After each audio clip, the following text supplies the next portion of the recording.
इस प्रोग्राम के स्पॉन्सर है स्वागत अदरक लहसुन और मसाले 100% प्योर एंड हाइजीनिक।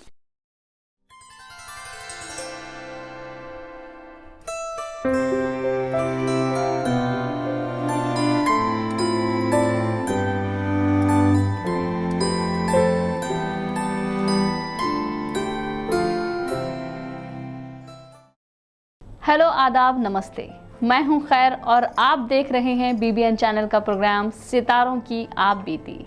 आज का एपिसोड उस एक्टर के बारे में है जो आज इस दुनिया में तो नहीं है, लेकिन जब तक हिंदी सिनेमा का नाम रहेगा तब तक उन्हें भुलाया नहीं जा सकता। जी हाँ, हम बात कर रहे हैं देवानंद की। हर फिक्र को धुएं में उड़ाता चला गया। हिंदी सिनेमा का फैशन आइकॉन देवानंद अपनी यादगार फिल्मों और फैशन स्टाइल के लिए मशहूर देवानंद का बचपन में नाम था धर्मदेव पेशवरीमल आनंद, जो बाद में देवानंद के नाम से मशहूर हुए। देवानंद का जन्म पंजाब के गुरदासपुर के इलाके शकरगढ़ में 26 सितंबर 1923 को एक दौलतमंद एडवोकेट पेशोरी लाल आनंद के घर हुआ। 3 भाइयों में देवानंद का नंबर दूसरा था। उनकी छोटी बहन शीला कांता कपूर शेखर कपूर की वालिदा है। उन्होंने गवर्नमेंट कॉलेज लाहौर से इंग्लिश लिटरेचर में डिग्री हासिल की। गवर्नमेंट कॉलेज लाहौर से अंग्रेजी अदब में डिग्री हासिल करने के बाद फिल्मों के शौक में वो अपना शहर छोड़कर 1940 यानी 1940 में बम्बई आ गए। उन्होंने चर्च गेट बम्बई में मिलिट्री नाजिर के दफ्तर में 160 रुपए महीने की नौकरी इख्तियार की। फिर उन्होंने अपने भाई चेतन के साथ इंडियन पीपल्स थिएटर एसोसिएशन यानी IPTA में शमूलियत इख्तियार की। 1946 में देवानंद को प्रभात टाकीज की जानिब से फिल्म हम एक हैं में एक्टिंग का ऑफर आया और इस तरह देवानंद की फिल्मी सफर की शुरुआत हुई। मुझे तुम लोगों पर तरस आता है। तुम्हारे एक भाई पर इन अमीरों की लाठियां बरस रही थी। बॉलीवुड इंडस्ट्री पर 60 सालों तक हुक्मरानी करने वाले देवानंद ने जैसे ही हिंदी फिल्मों में अपने करियर की शुरुआत की, उस वक्त किसी ने भी नहीं सोचा था कि देवानंद बतौर हीरो न सिर्फ शायकीन की पहली पसंद बन जाएंगे, बल्कि एक तवील अरसे तक इस इंडस्ट्री में उनका नाम गूंजता रहेगा। तो आइए आगे बढ़ते हैं और अब जानते हैं कि देवानंद का फिल्मी सफर कैसे आगे बढ़ा। पूना में अपनी पहली फिल्म हम एक हैं की शूटिंग के दौरान देवानंद की मुलाकात महान एक्टर गुरुदत्त से हुई और दोनों की दोस्ती बढ़ती गई। इसी दौरान इन दोनों ने ये फैसला किया कि अगर इन दोनों में से कोई भी पहले कामयाब हुआ तो वो दूसरे की भी मदद करेगा। इस सोच के तहत देवानंद की पेश करदा फिल्म के हिदायतकार गुरुदत्त और गुरुदत्त की हिदायत करदा फिल्म के अदाकार देवानंद होते थे। कुछ वक्त बाद देवानंद को उस वक्त के बड़े एक्टर अशोक कुमार की जानिब से एक बड़ी फिल्म का ऑफर मिला और ये फिल्म थी जिद्दी, जो 1948 में रिलीज हुई और बहुत बड़ी हिट रही। यहीं जरा क्या करेगी देखकर, तेरी तस्वीर है। अशोक कुमार ने देवानंद को बम्बई टाकीज की फिल्म जिद्दी में अदाकारा कामिनी कौशल के साथ पेश किया था। जिद्दी की कामयाबी के बाद देव ने फिल्में पेश करने का फैसला किया। जिद्दी वही फिल्म है जिसमें पहली बार लता मंगेशकर और किशोर कुमार ने गाना गाया था और वो गाना था ये कौन आया करके 16 सिंघार। ये गाना बेहद मकबूल हुआ और हिट हुआ और यहाँ से ही देव और किशोर की हम आहंगी के अगले 40 सालों की शुरुआत हुई। करके ये 16 सिंगार। 1949 में देव ने अपनी और किशोर कुमार की मजबूत दोस्ती के मद्देनजर अपनी कंपनी नौकेतन की शुरुआत की, जिसने 2011 तक 35 फिल्में पेश की। साहिल की तमन्ना कौन करे। फिल्म इंडस्ट्री में पर्दे पर नजर आने वाले ऐसी कई जोड़ियां हैं जिनके दरमियान प्यार व मोहब्बत के किस्से मशहूर हैं। उन्हीं किस्सों में देवानंद का भी किस्सा काफ़ी मशहूर है। देवानंद भी अपने फिल्मी सफ़र की शुरुआत में ही इश्क में गिरफ्तार हुए। बेहद रोमांटिक नज़र आने वाले देवानंद जिनके दाम उल्फत में गिरफ्तार हुए, उस खूबसूरत लड़की का नाम था सुरैया। अब बस में फूलते हैं बुलबुल की जिंदगानी। हिंदी सिनेमा में अपने कदम जमा चुके देवानंद गिरफ्तार हुए एक खूबसूरत लड़की के दामे उल्फत में, जो खुद भी एक्ट्रेस थी और साथ ही साथ सिंगर भी। उनका नाम था सुरैया। दरअसल देवानंद को सुरैया के साथ औरतों पर मुबनी फिल्मों में काम करने का ऑफर मिला। देवानंद ने खुद को खुशकिस्मत समझा और इन ऑफर्स को कबूल भी कर लिया। शूटिंग के दौरान वो एक्ट्रेस सुरैया से दिल लगा बैठे। इस जोड़ी ने टोटल 7 फिल्मों में साथ काम किया। इनमें 1948 में आई विद्या, 1949 में आई जीत, 1949 में आई शायर, 1950 में आई अफसर और इसी साल आई फिल्म नीली। 1951 में 2 सितारे और फिल्म सनम शामिल हैं। ये सारी फिल्में बॉक्स ऑफिस पर हिट रहीं। इन तमाम फिल्मों में सुरैया को ही मेन रोल मिला, जिससे ये जाहिर होने लगा कि वो देव से बड़ी एक्ट्रेस है। ये बात भी काफी मशहूर है कि फिल्म विद्या के गाने किनारे किनारे चलें की शूटिंग के दौरान एक हादसा पेश आ गया था। शूटिंग के मौके पर सुरैया जिस कश्ती पर थी वो डूबने लगी थी। तभी असल जिंदगी में भी हीरो का रोल निभाते हुए देवानंद ने सुरैया की जान बचाई थी। इस वाक़ये के बाद सुरैया को भी देवानंद से प्यार हो गया। कहते हैं कि इस सारे किस्से को पब्लिक में आने ही नहीं दिया गया। इस बात को राज रखने में उनके दोस्तों दुर्गा खोते और कामिनी कौशल ने बड़ी मदद की। फिल्म जीत के सीन पर देव ने आखिरकार सुरैया को प्रपोज करते हुए शादी की दावत दी और 3000 रुपए की हीरे की अंगूठी भी पहनाई। जैसे ही देवानंद के साथ अफेयर की खबरें सुरैया की नानी को मालूम पड़ी, उन्होंने देवानंद के हिंदू होने की वजह से इसकी शदीद मुखालिफत की और 2 प्यार करने वाले अलग अलग हो गए। इस मुखालिफत की वजह से इन दोनों ने फिर कभी साथ काम नहीं किया।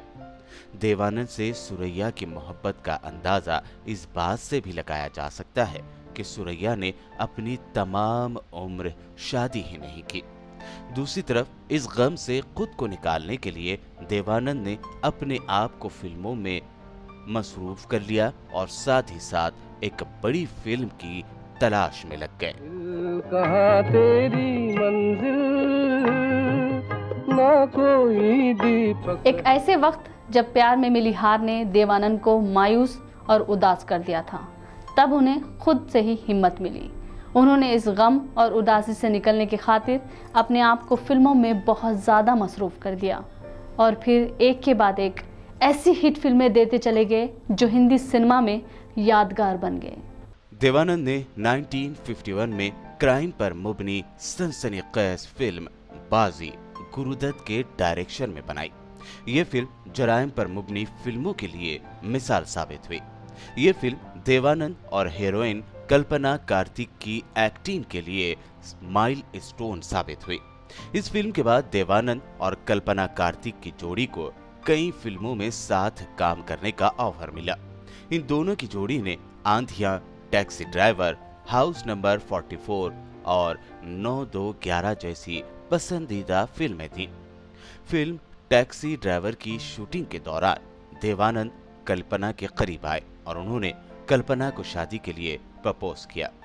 कल्पना कार्तिक ने देवानंद के ऑफर को कबूल कर लिया और 1954 में एक छोटी सी तकरीब में ये जोड़ा शादी के बंधन में बंध गया। 2 साल बाद 1956 में देवानंद के घर लड़का पैदा हुआ, जिसका नाम उन्होंने सुनील आनंद रखा। देवानंद को दूसरी खुशी बेटी देवयाना के पैदा होने पर मिली। शादी के बाद कल्पना ने एक्टिंग छोड़ दी थी। शादी के बाद देवानंद को कामयाबियां पर कामयाबियां मिलती गईं। 1950 में उनकी पुरस्कार या हल्की मजाहिया लव स्टोरी या समाज पर मुबनी फिल्में पर्दे पर उतरी, जिनमें एक के बाद एक और फंटूश शामिल है। 1955 में फिल्म इंसानियत में देवानंद को दिलीप कुमार के साथ एक्टिंग करने का मौका मिला। 1950 की दहाई के बकिया हिस्से में देवानंद ने लगातार कई कामयाब फिल्मों में नई एक्ट्रेस वहीदा रहमान के साथ काम किया। इन फिल्मों में CID 1956, और 16वां साल शामिल है। 1958 की फिल्म काला पानी के लिए देवानंद ने अपना पहला फिल्म फेयर अवार्ड बेहतरीन अदाकारी हासिल किया। अपने तेज तर्रार लहजे और सर को हिलाकर डायलॉग डिलीवरी को देवानंद ने अपना स्टाइल बना लिया और फिल्म पॉकेट मार, मुनीम जी और पेइंग गेस्ट जैसी फिल्मों में इसी स्टाइल को अपनाते हुए नजर आए। जीवन के सफर में रही। देवानंद का कामयाब फिल्में देने का सिलसिला जारी रहा। ऐसे में उन्होंने फिल्में प्रोड्यूस करना भी शुरू की। फिल्में प्रोड्यूस करने में भी कामयाबी ने उनका साथ नहीं छोड़ा और देवानंद हिंदी फिल्म इंडस्ट्री के जरिए शायकीन को एक से बढ़कर एक यादगार फिल्में देते चले गए। 1965 में देवानंद की पहली रंगीन फिल्म रिलीज हुई जिसका नाम था गाइड। ये फिल्म मशहूर राइटर R.K. नारायण के नावल पर मुबनी थी जिसको बनाया उन्हीं के छोटे भाई विजय आनंद ने।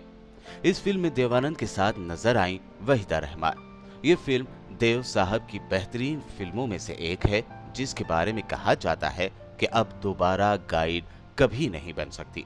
ऐसी फिल्में सिर्फ एक ही बार बना करती हैं। आज फिर जीने की तमन्ना है। देवानंद ने इस फिल्म के बाद विजय आनंद के साथ मिलकर एक और फिल्म बनाई जिसका नाम था ज्वेल थीफ। इस फिल्म में उनके साथ विजयंतीमाला, तनुजा, अंजू महेंद्रो और हेलन ने काम किया। इस फिल्म के बाद उनकी अगली फिल्म थी जॉनी मेरा नाम। ये फिल्म उस वक्त की कामयाब तरीन फिल्मों में से एक मानी गई।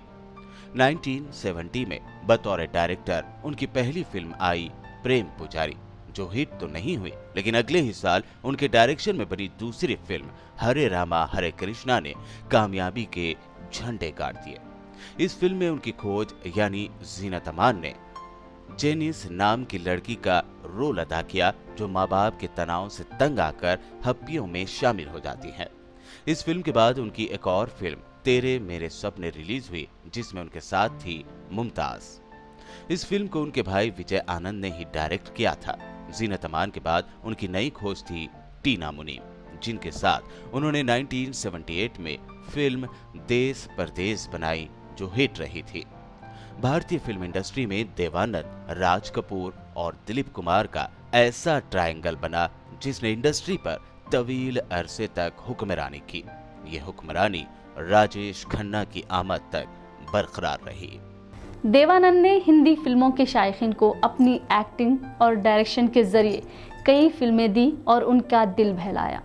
आइए आगे देखते हैं शायकीन का मनोरंजन यानी इंटरटेन करने पर देवानंद को कौन कौन से अवार्ड मिले।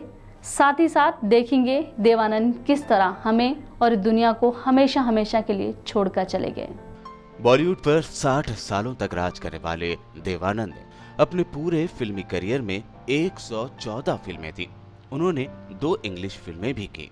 फिल्म काला पानी गाइड के लिए जहां उन्हें बेस्ट एक्टर का फिल्म फेयर अवार्ड मिला, वहीं इन फिल्मों के जरिए भारत ने ऑस्कर में एंट्री भी हासिल की थी।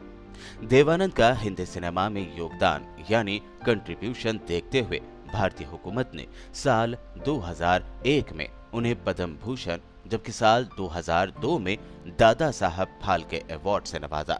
इसी तरह उन्हें लाइफ टाइम अचीवमेंट अवार्ड से भी नवाजा गया।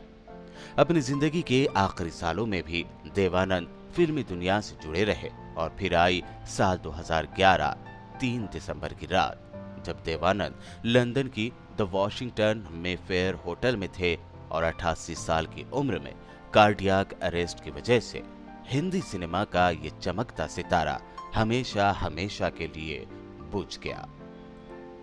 ये बहुत कम लोग जानते हैं कि देवानंद ने 1977 में political party national party of India बनाई थी। उन्होंने इमरजेंसी की सख्त मुखालिफत भी की थी, लेकिन ये पार्टी ज़्यादा वक्त तक नहीं चली और फिर देवानंद ने इस पार्टी को बंद कर दिया।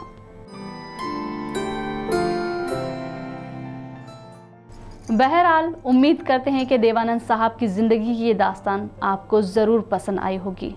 वक्त हुआ है आपको गुड बाय कहने का। YouTube पर BBN चैनल को सब्सक्राइब करना हरगिज़ भी ना भूले। तो मिलते हैं प्रोग्राम सितारों की आप बीती के अगले एपिसोड में। तब तक के लिए आपकी होस्ट खैर को इजाज़त दीजिए। देखते रहिए BBN चैनल।